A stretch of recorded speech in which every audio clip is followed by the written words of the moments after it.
কিয়ামতের মাঠে মৃত্যুকে জবাই করে দেওয়া হবে। এটাও হাদিসে এসেছে।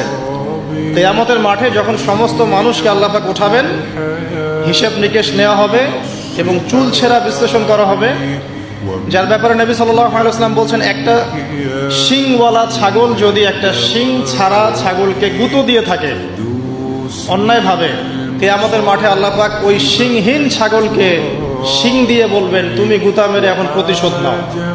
আর বিচারটা এতটাই সূক্ষ্ম হবে।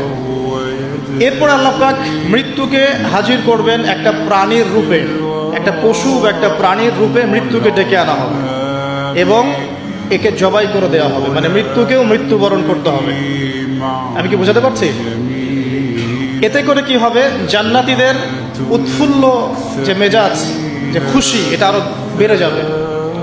কারণ তারা বুঝতে পারবে যে এরপরে আর কোনো মৃত্যু নাই, আমরা অনন্তকাল জান্নাতে থাকবো ইনশাআল্লাহ। আর যারা জাহান্নামী, তাদের আক্ষেপ, দুঃখ, কষ্ট, যন্ত্রণা আরো বেড়ে যাবে। কারণ তারা বুঝতে পারবে, কাশ যদি মৃত্যু হতো, জাহান্নামে আযাব ভোগ করে মরে যেতাম, মাটি হয়ে যেতাম।